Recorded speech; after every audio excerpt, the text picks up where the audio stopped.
السلام آپ حضرات آج کارنامہ خیر کے ساتھ مسجد کوفہ اور پارٹ اے کوفے کی زیارت کے لیے آئے ہوئے ہیں۔ آج ہم سب کی خوش نصیبی ہے کہ ہم مقام جناب میثم تمار پر کھڑے ہوئے ہیں۔ سامنے روز مبارک جو عاشق علی بن طالب کا اظہار ہے، جس کے بارے میں باقی الاسلام فرماتے ہیں انا احبہ حبا شدیدا، کہ میثم اس ذات کا نام ہے، اس ہستی کا نام ہے کہ جس سے میں بے پناہ عشق کرتا ہوں، جس سے میں بے پناہ پیار کرتا ہوں۔ جناب میثم کا نام اصل میں پہلے سالم تھا، یہ بنی اسد کی عورت کے غلام تھے، اور مولا کہلتے ہوئے یہاں پر بندرگاہ ہوا کرتا تھا۔ پہلے آپ جائیں گے ابھی سمندر نظر آتا ہے، بہت بڑا پورٹ ہوا کرتا تھا، یہاں سے دور دراز سے لوگ اپنا سامان لے کے آتے تھے، غلام لے کے آتے تھے، ان کو خرید و فروخت ہوتا تھا۔ تو مولا نکلے ٹہلتے ہوئے، قدم چہل کرتے ہوئے جب پہنچے تو دیکھا کہ ایک عورت ہے جس کے پاس ایک جوان غلام ہے۔ مولا نے کہا اس کو بیچو گی؟ مولا نے جب سوال کیا تو اس عورت نے کہا بالکل۔ کہا کتنے کا ہے؟ کہا 50 درہم کا۔ مولا نے کہا ٹھیک ہے لو 50۔ کہا نہیں یہ بہت جوان ہے، خوبصورت ہے، میں اس کا 100 درہم دوں۔ امام نے کہا ٹھیک ہے 100 درہم دو۔ کہا نہیں یہ مجھ سے اشتباہ ہو گیا ہے، یہ بڑی اچھی نسل کا ہے اور بڑا فرما بردار ہے، مطیع ہے، تو لہٰذا اس کے میں 200 درہم دوں۔ امام نے کہا ٹھیک ہے لو 200 درہم لو۔ پھر کہا نہیں 200 درہم تو بہت کم ہے، آج کے زمانے میں کہاں اس کو فلاں فنکاری آتی ہے، فلاں ہنر اس پہ آتا ہے، اور بڑا اچھا اس کے پاس جو ہے کافی کام کاج کر لیتا ہے، تو لہٰذا 400 درہم میں اس کے میں۔ امام نے کہا ٹھیک ہے 400 درہم۔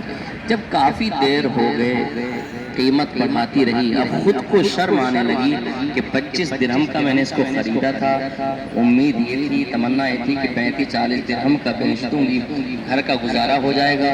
اب 400 یا 500 درہم جب بڑھ چکے، اب خود کو شرم آنے لگی کہ کیا قیمت بڑھائیں، کیا کہہ کر کے قیمت بڑھائیں۔ کہا کہ مجھے معاف کر دیں، میں نے تو سوچا یہ تھا۔ تو مولا کے لبوں پر مسکراہٹ آئی، کہا سنو میں آج اگر تم میثم کی قیامت تک بولی لگاتی رہتی تو میں قیامت تک اس کی قیمت دینے کو تیار تھا۔ واہ واہ واہ واہ کیا کہنے، یعنی اس کا مطلب یہ کوئی چیز تھی، کوئی ہستی تھی میثم جس کے لیے مولا کائنات نے فرمایا اگر تم قیامت تک میثم کی قیمت لگاتے تو میں اس کی قیمت دینے کو تیار تھا۔ اسی پر ام سلمہ سے جب پوچھا گیا تو کہا کہ میثم نہ جانے تمہارے کیا فضائل تھے، جب بھی تمہارا کبھی رات میں تذکرہ چھڑ جاتا تو نبی پاک پوری رات تمہاری باتوں میں، تمہارے تذکرے میں گزار دیتے تھے۔ یعنی ایک عظیم ہستی کا نام ہے، اور کیوں نہ ہو کہ جس کا عشق اتنا بالغ نہ ہو۔ مولا نے کہا میثم یہ پیڑ دیکھ رہے ہو، اس پر تمہیں سولی پر لٹکایا جائے گا۔ مولا کیوں؟ کہا اس لیے کہ تم مجھ سے محبت کرتے ہو۔ اچھا مولا اس وجہ سے سولی پر لٹکایا جائے گا؟ کہا ایک مرتبہ کیا 1000 مرتبہ اگر مجھے سولی پر لٹکایا جائے اپنی محبت میں تیار۔ اس پیڑ کو کاٹا نہیں، اب آپ کیا سنتے رہتے ہیں، اور اس کی بلکہ پرورش کی، اس کو سینچا، پانی دیا، اور وقت کا انتظار کرتے رہے۔ جو انزیاد کا دور آیا نا تو ایک مرتبہ مولا کے عاشقوں کو چن چن کر علی کے چاہنے والوں کو شہید کیا جانے لگا۔ میثم کو بلایا، سنا ہے کہ تم بھی علی سے بڑا بے پناہ عشق کرتے ہو؟ کہا بالکل کرتے ہیں۔ کہا علی کو چھوڑ دو، علی سے برات کرو، علی پر تبرہ کرو۔